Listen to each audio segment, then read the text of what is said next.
les amis. Alléluia! Voilà. Quand tu avais une femme, que tu vois une nouvelle femme, il ne faut pas oublier l'autre. C'est elle qui a préparé jusqu'à ce que tu sois aujourd'hui comme ça. Et maintenant, on a marié une nouvelle femme qui s'appelle Hosanna! Acclamons le Seigneur!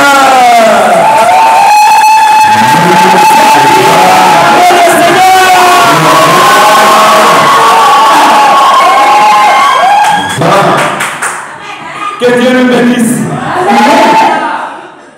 Pour tous ceux qui ne me connaissent pas, ça fait aujourd'hui 20 ans que je suis arrivé sur cette paroisse.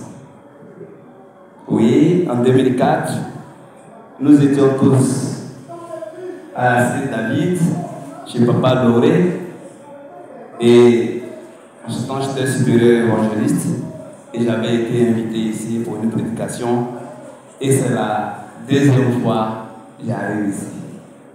Que Dieu nous bénisse. Ce matin, nous allons rendre témoignage de Jésus-Christ.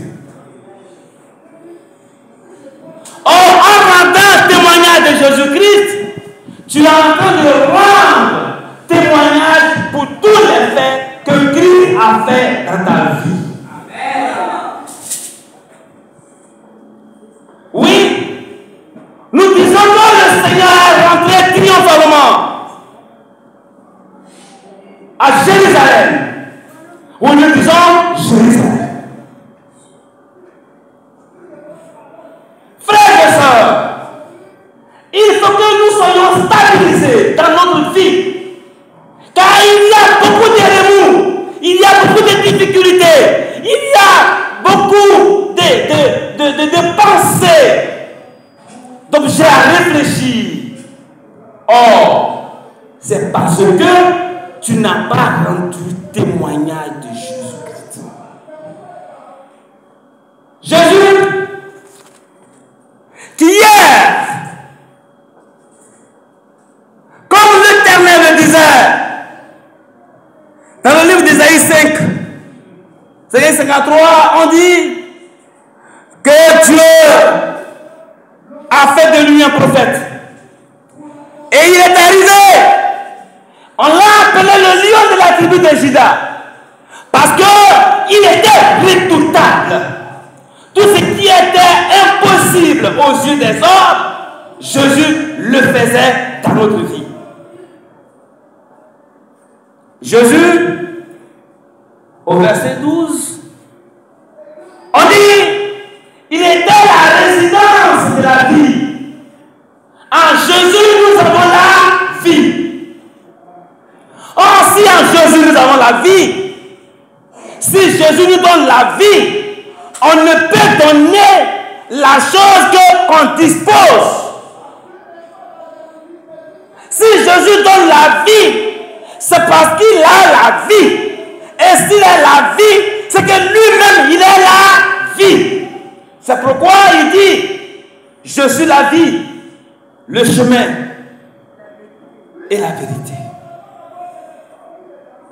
Rendons gloire à l'Éternel, rendons témoignage à Dieu, ne veut pas dire manger, dormir, aller au travail et revenir. Tu dis Dieu merci. Oui, à moindre coût, c'est vrai. Mais ce matin, en prenant ton rameau, comme la choriste vient de le dire, Hosanna au roi des gloires. C'est un cantique qui rend gloire à l'Éternel Dieu. Pour les jeunes, il faut qu'on le dise pour que vous voyez, votre foi soit stable. Parce qu'il y a des gens qui sont dans l'église, qui sont assis confortablement dans la résidence du diable, qui mélangent les enfants de Dieu. Parce que eux-mêmes n'ont pas droit au royaume des cieux, à la vie éternelle. Il faut qu'ils les mélangent. C'est pourquoi, en 1900, 1983, pour ceux qui ne sont pas encore nés, nous étions en train de chanter. Alors, pour ceux qui connaissent la vie des Gallois, de la léproserie jusqu'à la vie, il y avait dans une maison un paralytique du nom de Dago. Hosanna, au roi des rois, qui vient au nom de Jéhovah. Hosanna, au plus haut des cieux, qui vient au nom. Alors quand on chantait ce cantique, l'homme s'est levé et il a dansé. Et là, Jésus est rentré dans sa vie. Jésus est rentré dans sa vie. Il dit, je suis guéri, je suis guéri. C'est pourquoi quand on chante, quand on dit Jésus rentre triomphalement à Jérusalem, Jérusalem est où? À des milliers de kilomètres. Toi-même, tu t'appelles Jérusalem. Jésus va rentrer en toi parce que tu t'appelles Jérusalem. Si Jésus n'est pas rentré chez toi, mon frère, ma soeur, nous disons communément, tu es beaucoup. Parce que tu n'as pas reçu Jésus. Tu n'as pas reçu Jésus. Tu ne l'as pas reçu. Reçu dans ton âme, reçu dans ton corps, reçu dans ton septentrion spirituel. Reçu. Il faut le capturer pour toi de façon jalouse. Et tu dis à ton frère, non, c'est mon Jésus. Alléluia. On ne peut pas faire une fête des rameaux et puis ressortir avec le même mal. On ne peut pas repartir d'une fête des rameaux en ayant toujours les mêmes propos. Malheureusement, vous êtes à Bobo. Jésus passait. Et il se promenait. Quelqu'un crie par derrière lui. Jésus, fils de David, fils de David, fils de David. Ceux qui marchent avec lui, on dit allons, c'est un fou, allons. Oui, pour toi, Jésus était en train d'omnipiler, il est en train de le pousser, en train de l'empêcher, de te rencontrer, de t'écouter. Parce que quand tu es en train de prier même, il y a un enfant qui crie. Pour que tu ne sois pas concentré. Oh maman, oh, le paralytique criait, Jésus. Jésus dit, attends, celui qui crie là, c'est aussi le fils de David. Et quand il est arrivé, mes frères sont crié Jésus. Non, dis amen à ton frère. Amen. Je dis bien, dis amen à ton frère. Amen. Dis alléluia à ta soeur. Ce matin, Jésus te pose la question qu'il a posée au paralytique. Que veux-tu que je fasse pour toi? Il est rentré dans ton corps, dans ton esprit. Il te pose la question. Que veux-tu que je fasse pour toi?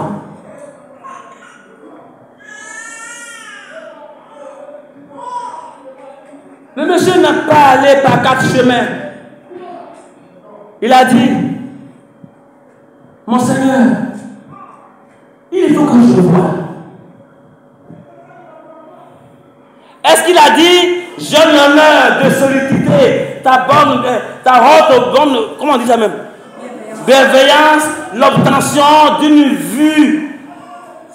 Est-ce qu'on a en philosophie? Que veux-tu que je fasse pour toi? Le Seigneur a posé la question au paralytique. Jésus vous pose la question de façon individuelle, à votre cœur, à votre âme, à votre esprit. Parce qu'il sait, ce jour où il est rentré triomphalement dans toi, en Christ, en Jérusalem, il sait que ma soeur, tu souffres, mon frère, tu souffres, ma maman, tu souffres, mon fiancé, tu souffres. Parce que si tu le caches, Jésus le sait. Il te pose la question. Que veux-tu que je fasse? Dis-lui, clairement, il n'y a pas de philosophie. Et lorsque le paralytique a dit, il faut que je voie, Jésus aussi n'est pas allé solliciter Socrate. Et il a dit, foi. Regardez, tout le monde parle en impératif. Vois. Et la Bible nous dit, le paralytique recouvre la vue. C'est ça. Nous, on appartient à, je le dis toujours, quand je le disais au père Gemou, il dit nous, les Zouzois, Jean-Uriel, nous, on appartient à une génération transitoire parce qu'on a travaillé avec les vieux et les vieillards.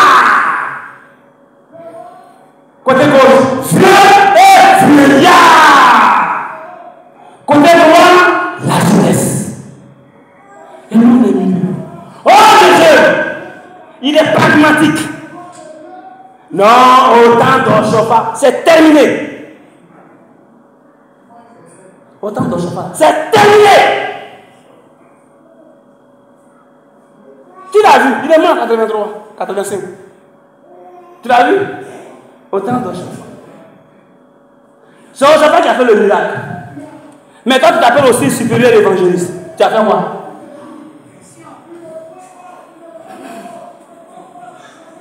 Si tu l'as vu, oh, Jésus a dit, soyez mes imitateurs.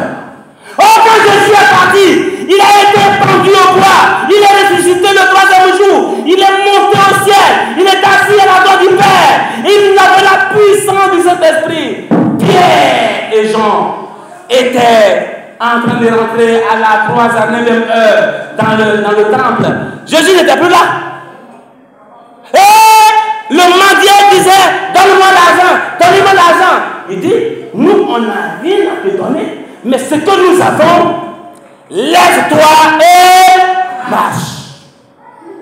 Est-ce que les miracles n'ont pas continué de Jésus jusqu'à la 8e, 13e, 50e, 100e, 1000e, aujourd'hui, 2024e génération.